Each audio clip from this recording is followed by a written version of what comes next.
नमस्कार, आप देख रहे हैं लाइव टाइम्स टीवी। आपके साथ मैं हूं वर्षा और मेरा स्ट्रीम प्रसाद दे रहे हैं वीडियो जर्नलिस्ट अजय भाटिया जी। आप लोगों के बीच में लाइव तस्वीरें लेकर हाजिर हैं और आज हमारे साथ मौजूद हैं मनीष ठाकुर जी। और मनीष ठाकुर जी इस वक्त काफी चर्चाओं में हैं क्योंकि कांग्रेस का दामन छोड़कर इन्होंने आम आदमी पार्टी में शामिल हुए हैं। उसके बाद से मनीष ठाकुर जी काफी चर्चाओं में हैं और आज इनसे जानेंगे कि क्या कारण रहे आम आदमी पार्टी का दामन थामने के लिए। तो सबसे पहले मनीष जी, आपका लाइव टाइम्स टीवी में बहुत स्वागत है। थैंक यू जी। तो सबसे पहला सवाल मेरा यही रहेगा क्योंकि आजकल चर्चा का विषय यही बना हुआ है कि आपने कांग्रेस पार्टी को छोड़कर, जिसमें आप काफी लंबे समय से सक्रिय थे, अब आप आम आदमी पार्टी में चले गए हैं, आपने ज्वाइन कर लिया। इसका क्या कारण रहा? देखिए, पिछले 25 सालों से जिस विचारधारा से मैं जुड़ा था, जो मकसद था कि कांग्रेस पार्टी आम आदमी की पार्टी है, कि आम लोग को वहाँ महत्व दिया जाता है। ऐसा भी नहीं है कि कांग्रेस पार्टी ने मुझे कुछ नहीं दिया। कांग्रेस पार्टी में बहुत सारे अच्छे नेता भी रहे, उन्होंने अच्छा सहयोग भी किया और हमें काफ़ी कुछ सीखने को भी मिला है। लेकिन पिछले कुछ काफ़ी वर्षों से उस संगठन के अंदर राजनीतिक तानाशाही इतनी चरम सीमा पर है कि जहां आम आदमियों को आगे नहीं आने दिया जाता है। वहां कुछ खास जो रसूखदार लोग हैं, नेताओं के बच्चे हैं, रिश्तेदार हैं, वही उस पार्टी पर लगातार काबिज हो रहे हैं, दोनों पार्टियों में। और इसी से आहत होकर, ये कोई मेरा निजी फैसला नहीं है, पूरे प्रदेश के जो युवा है, जो दूसरे आम घरों से निकल कर आए हैं और जिनका मेरे 25 साल के संघर्ष में सहयोग रहा है, सब लोगों ने आपस में हमने चर्चा की है कि 20 तारीख को आपने देखा कि सोलन के सेंटर रोजा में हम सब लोगों ने चर्चा की और उसके बाद एक निर्णय और निष्कर्ष निकाला। और इस बीच हमने कई बार जो राष्ट्रीय नेतृत्व है उन्हें भी आगाह किया और जो प्रदेश का नेतृत्व है उन्हें भी आगाह किया कि पिछले काफ़ी वर्षों से जो हमारे सक्रिय कार्यकर्ता है उनको तवज्जो नहीं दी जा रही है, उन्हें जिम्मेवारी नहीं दी जा रही है। तो आप सभी लोग जानते हैं कि अगर कोई राजनीतिक संगठन या कोई संस्था अगर आप ज्वाइन करते हैं तो उसका कोई मकसद होता है। तो हमने सोचा कि जो हमारा सामाजिक मकसद जो रहता है, एक राजनीतिक जीवन जब जीते हैं, तो उसके लिए हमने आम आदमी पार्टी के रूप में एक विकल्प देखा। अरविंद केजरीवाल जी के अंदर एक हमने उम्मीद देखी। तो हम सब साथियों ने सोचा कि आम आदमी पार्टी के अंदर जाकर जो हमारा सामाजिक दायित्व है, जो एक संघर्ष में जो हमारी जवानी चलेगी है, लेकिन ज़िंदगी में हम कुछ ना कुछ करना चाहते हैं आम लोगों के लिए। तो हमने ये जो भारी मन से ये फैसला लिया, ताकि ये इसलिए लिया कि आने वाली जो जनरेशन है, ये दोनों जो पार्टियां हैं, जो राजनीतिक पार्टियां प्रदेश के अंदर है, ये युवाओं के भविष्य को खराब ना करे, उनके भविष्य को एक राजनीतिक तानाशाही के अंडर ना लाएं। तो हम सब लोगों ने ये फैसला लिया और आने वाले समय में उन युवाओं को हम आम आदमी पार्टी से जोड़ेंगे। और आम आदमी पार्टी जैसा नाम है, वैसा काम है, वैसे कर्म है। आप देख रहे हैं कि भी अरविंद केजरीवाल जी तीसरी बार जो है दिल्ली के मुख्यमंत्री बने हैं। लगातार 3 बार मुख्यमंत्री बनना, तो समझो कि उनकी जो नीतियां और कार्यक्रम है वो अच्छे रहे होंगे। तो वहाँ की जनता ने उन्हें सर आंखों पर बैठाया। तो उसके बाद पंजाब के अंदर और प्रदेश भी देख रहा है कि भी 2 पार्टियों से वो तंग आ चुका है। अगर कांग्रेस की सत्ता होती है, एंटी इनकम्बेंसी होती है, तो भारतीय जनता पार्टी आती है।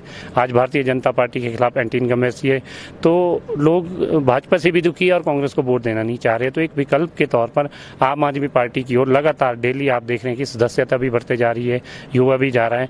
तो हमने ये निर्णय लिया और आम आदमी पार्टी में जाने के लिए और हमें हमारे ऊपर विश्वास जताने के लिए जो राष्ट्रीय संयोजक है श्री अरविंद केजरीवाल जी, उनका धन्यवाद करना चाहिए।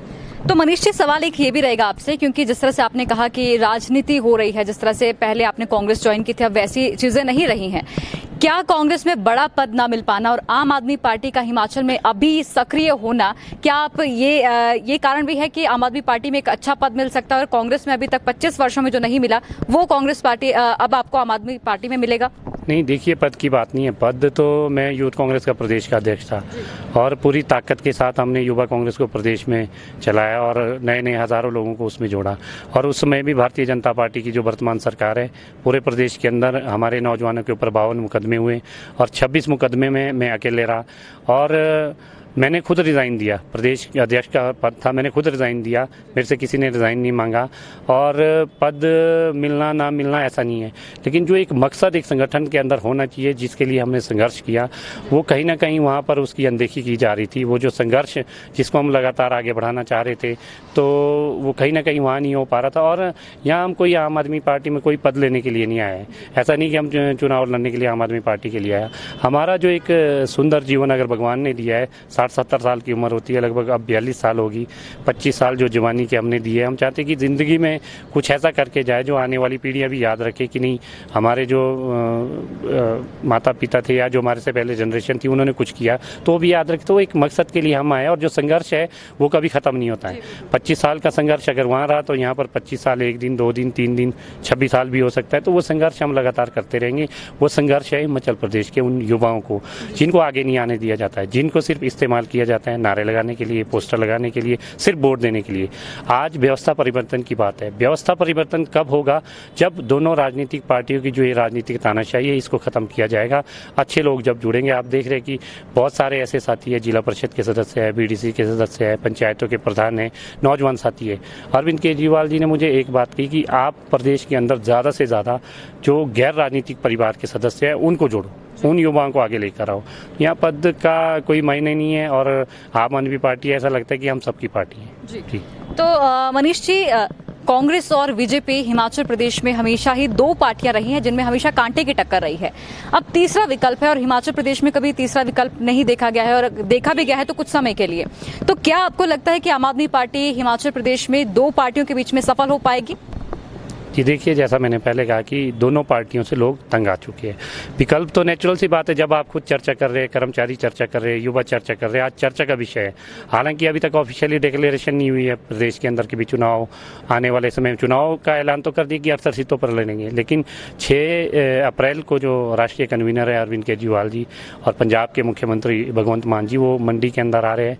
छोटी काशी के नाम से जाना जाता मंडी। उस दिन देखिए हज़ारों की तादाद में जो वहाँ पर जो जनता आएगी वो हिमाचल प्रदेश की है, वो बदलाव को देख रही है। आप सोशल मीडिया, प्रिंट मीडिया के माध्यम से आप देख रहे हैं शिमला कार्यालय के अंदर, अलग अलग विधानसभा के अंदर किस तरह से सैकड़ों और हजारों की तादाद में आम आदमी की सदस्यता हो रही है। आम आदमी कोई एक रीजनल पार्टी के रूप माफ कीजिएगा, थोड़ा सा टेक्निकल फॉल्ट था, इसकी वजह से आप लोगों के बीच में नहीं दिख पाए। लेकिन अब सवाल आपसे ये भी रहेगा, जिस तरह से आपने कहा कि अब जनता जो है परेशान हो चुकी है दोनों ही पार्टियों से। अब तीसरा विकल्प जो है जनता चुनेगी जरूर, क्योंकि जिस तरह से पंजाब में भी प्रचंड बहुमत मिला है आम आदमी पार्टी को, और वहां पर जिस तरह से कांग्रेस और बीजेपी को नहीं मिले हैं वोट, और कुछ ही अगर बात करें तो बाकी 4 राज्यों में भाजपा की सरकार आई है। तो हिमाचल प्रदेश में कैसे देखते हैं आम आदमी पार्टी को? देखिए, हिमाचल प्रदेश के अंदर तैयारी कर रहे हैं और हर वर्ग आहत है, वो चाहता है। भारतीय जनता पार्टी से पहले ही नाराज है, आपने बाई इलेक्शन में भी देखा है। लेकिन उसके बाद एक विकल्प के तौर पर वो भारतीय जनता पार्टी से नाराज था, सामने जो विकल्प था वो कांग्रेस के रूप में था। लेकिन आज जो विकल्प है हिमाचल प्रदेश के अंदर वो आम आदमी के पार्टी के रूप में देखा जा रहा है। बहुत से युवा साथी हैं, महिलाएं हैं, बागवान हैं, कर्मचारी है, वो आम आदमी पार्टी की ओर देख रहे हैं, और चर्चा का विषय बना पूरे प्रदेश के अंदर। निश्चित तौर पर जब लोग चर्चा कर रहे हैं तो उसको आने वाले समय में उसके रिजल्ट भी देखने को मिलेंगे जी। अगर जैसे कि आप लोगों ने पहले भी कहा है कि 68 सीटों पर उतरेंगे, तो सबसे पहले किन कामों को प्राथमिकता देंगे? देखिए, जब हम अरविंद केजरीवाल जी से मिले, उनके माइंड में हिमाचल का रोड मैप पहले ही डिस्कस था। उन्होंने स्टडी किया था, जो यहाँ के प्रभारी है, यहाँ के जो कार्यकर्ता है और यहाँ के जो अधिकारी हैं, उनसे उन्होंने फीडबैक लिया था। तो जो दिल्ली मॉडल है, स्वास्थ्य के ऊपर बात उन्होंने की, शिक्षा के ऊपर बात की, और उससे हटकर उन्होंने जो बागवानी के लिए, किसानों के लिए, और अपना जो इलेक्ट्रिसिटी, जो हाइडल प्रोजेक्ट्स यहाँ पर बिजली तैयार होती है उसके बारे में उन्होंने चर्चा की है। सीमेंट हिमाचल प्रदेश में बनता है लेकिन यहाँ महंगा बिकता है। और रोजगार के बारे में, टूरिज्म के ऊपर उन्होंने बहुत फोकस किया कि हिमाचल प्रदेश एक टूरिज्म की दृष्टि से बहुत महत्वपूर्ण प्रदेश है, वहाँ पर उसके माध्यम से हम लाखों लोगों को रोजगार दे सकते हैं। तो वो एक रोड मैप लेकर हिमाचल प्रदेश आ रहे हैं। और उन्होंने ये भी कहा कि आप मनीष, युवाओं के जो मुद्दे हैं वो युवाओं से पूछो, और महिलाओं के जो मुद्दे हैं महिलाओं से ही पूछो, और जो कर्मचारियों के मुद्दे वो कर्मचारी से पूछो। वो बेहतर बना सकते हैं ताकि उनको एक शेप दे सके, और नीतिगत ढांचे में आने वाले समय में हम उनको किस तरह से डाल सकते हैं, ये सारी चर्चा आप जमीनी स्तर पर जाकर देखो जी। तो अभी अगर बात करें तो आम आदमी पार्टी इतनी सक्रिय हिमाचल प्रदेश में नहीं दिखाई दे रही है, और ये चुनावी वर्ष भी चल रहा है, तो कैसे आम आदमी पार्टी अपने आप को जनता के बीच में जो है मजबूत दिखा पाएगी? देखिए, मैंने कहा कि 6 तारीख को आगाज़ होने वाला है, और वहाँ पर आप देखेंगे पूरे प्रदेश के जो आम आदमी पार्टी के वॉलंटियर है, जो नए लोग हैं, जिसमें पंचायतों के प्रधान है, बीडीसी मेंबर है, जिला परिषद के लोग हैं, और बहुत सारे साथी जुड़ने जा रहे हैं। और मैं दूसरे विपक्षी दलों में भी कई अच्छे लोग हैं, उनसे उम्मीद करना चाहूँगा कि जो अच्छे लोग हैं वो जल्दी से जल्दी आ जाए, और जो आपका एक सपना है समाज के प्रति, वो आम आदमी पार्टी में आकर आप उसको पूरा कर सकते हैं, उस मकसद को। तो आप आएँ, और यहाँ पर आपको लगेगा कि भी आप जिस मकसद के लिए किसी राजनीतिक जीवन या सामाजिक जीवन में आए, तो आपका वो मकसद यहाँ हो सकता है जी। तो आप अभी हाल ही में कांग्रेस पार्टी को छोड़कर आम आदमी पार्टी में आए हैं, तो क्या आपको लगता है कि कांग्रेस के कोई और लीडर भी इसमें आ सकते हैं? देखिए, लीडर की बात नहीं है। उन्होंने पहले ही कहा कि गैर राजनीतिक परिवार से जो लोग हैं वो आए, वो आम आदमी पार्टी में उनका स्वागत है। पंजाब में भी आपने देखा, दिल्ली में भी देखा, बड़े बड़े नेताओं की यहाँ ज़रूरत नहीं है। बड़े बड़े नेता जो है वो अपना काम करते रहे, उनके पास उनका अगर विज़न होता तो पार्टी की दिशा और दशा ये नहीं होती। तो उनका यही मकसद है कि जो आम लोगों का दर्द है वो आम लोग समझ सकते हैं। तो गैर राजनीतिक परिवारों के लिए उनका खुला नहीं होता है। अगर किसी ने वैसे ही पार्टी के सपोर्ट में कोई आना चाहता है, बहुत से लोग हैं और आने वाले समय कोशिश भी कर रहे हैं कि हम वहाँ आएँ, तो उनका मकसद कुछ और है। उनका मकसद यही नहीं है कि भी इस प्रदेश का विकास करना, इस प्रदेश को किस दिशा की ओर ले जाना, इस प्रदेश के युवाओं को क्या विजन देना है, बागवानों को क्या विजन देना है, कर्मचारियों को क्या विजन देना है। उनका मकसद तो कुछ और है।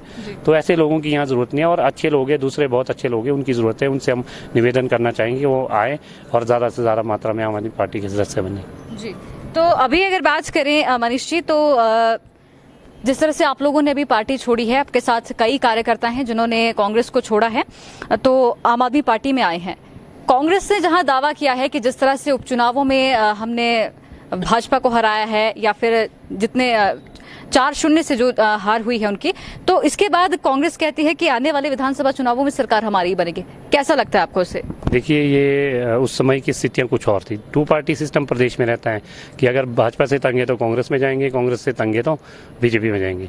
तो ये विकल्प के तौर पर जो देखा जा रहा है हमारी पार्टी की जो सक्रियता है, उसके जो रिजल्ट है वो तो आपको नगर निगम शिमला के चुनाव में लग जाएगा पता। अभी तो दूसरी पार्टियों को कई कैंडिडेट नहीं मिल रहे, और शिमला के अंदर नगर निगम के चुनाव का इतना उत्साह है कि सैकड़ों की तादाद में हर वार्ड से दिल्ली वहाँ पर सदस्यता ग्रहण करने के लिए युवा और महिलाएं ज़्यादा से ज़्यादा मात्रा में आ रही हैं। जी, तो शिमला नगर निगम के चुनाव जो हैं अभी अगर देखें तो इस चुनावी वर्ष में सेमीफाइनल भी है, तो क्या लगता है आपको, आम आदमी पार्टी क्या वहाँ पर अपनी बना पाएगी साख? जी, साख नहीं, नगर निगम में आम आदमी पार्टी अपनी नगर निगम बनाएगी और दोनों पार्टियों को जो सुपड़ा साफ होगा, क्योंकि ग्राउंड रियलिटी है। ये ग्राउंड रियलिटी देखें, इनके जो प्रभारी है हेलीकॉप्टर में आते हैं और हेलीकॉप्टर से जाते हैं, अपने कार्यकर्ताओं से संवाद नहीं करते। और आम आदमी पार्टी में आपको ऐसा वॉलंटियर दिखेगा जिसका कोई स्वार्थ नहीं है। उनका स्वार्थ सिर्फ है कि समाज में एक व्यवस्था परिवर्तन हो, अच्छी अच्छी चीजें आए, अच्छी अच्छी नीतियां बने और लोगों के जो कल्याणकारी कार्य है वो होते रहे। और बैकअप ऐसे लोग कर रहे हैं, कई कर्मचारी भी है, वो भी हमें एडवाइस देते हैं, दूसरे कई और दूसरे बुद्धिजीवी लोग वो भी हमें एडवाइस देते हैं कि इस तरह से होना चाहिए। एक चर्चा का विषय बना हुआ है आम आदमी पार्टी जो नगर निगम का चुनाव हो रहा है पूरे शिमला के अंदर, कि भी इस बार हमने मौका देना है, आम आदमी की नगर निगम बनानी है। और उसके बाद तो देखिए, जब एक बार बन जाएगी तो माहौल किस ओर जाता है वो तो आपको पता लग जाएगा। जी, और विधानसभा चुनावों के लिए कितनी तैयार है आम आदमी पार्टी? देखिए, सक्रिय है, हर जगह तैयारी कर रहे हैं, सारे राजनीतिक दल कर रहे हैं। और आम आदमी पार्टी कोई दिखावे के लिए या चुनाव लड़ने के लिए नहीं, उनका एक अपना विज़न है, जिस विज़न को देखकर हम जैसे युवा साथी प्रभावित हुए। और निश्चित तौर पर हम भी 2-3 दिन के बाद पूरे प्रदेश का दौरा करेंगे। अलग अलग विधानसभा से युवा साथियों के फ़ोन आ रहे हैं कि भी हमारी सदस्यता ली जाए, हमें भी आम आदमी पार्टी में शामिल होने का मौका मिले। तो आपको खुद ब खुद पता चल जाएगा कि अगले 15-20 दिनों के अंदर कितना बदलाव होगा और जनता का जो झुकाव है किस ओर जाएगा। जी, तो मनीष जी, बातचीत के लिए धन्यवाद। धन्यवाद जी, क्योंकि मनीष जी को भी कहीं जाना भी है, हमने इन्हें रास्ते में ही पकड़ लिया कि आपसे बातचीत करनी है, तो उनका समय भी थोड़ा कीमती है क्योंकि उन्हें जाना है। तो अभी हमारे साथ मनीष ठाकुर जी थे जिन्होंने कांग्रेस को छोड़कर अभी आम आदमी पार्टी जो है हाल ही में ज्वाइन की है, और इसके बारे में इनसे जानकारी ले रहे थे कि क्या कारण रहे और किस तरह से आम आदमी पार्टी अभी आगे सक्रिय रहेगी, किस तरह से काम करेगी, ये जानकारी इन्होंने दी। और दावा भी किया है कि नगर निगम के इलेक्शन शिमला में जो हो रहे हैं उसमें नगर निगम आम आदमी पार्टी बनाएगी और विधानसभा के चुनावों में जो है 68 सीटों पर अपने उम्मीदवार उतारे जाएंगे। तो इसी तरह देखते रहे लाइफ टाइम्स टीवी। आपके साथ मैं हूं वर्षा, मेरा स्ट्रीम प्रसाद दिया वीडियो जर्नलिस्ट अजय भाटिया जी ने। धन्यवाद।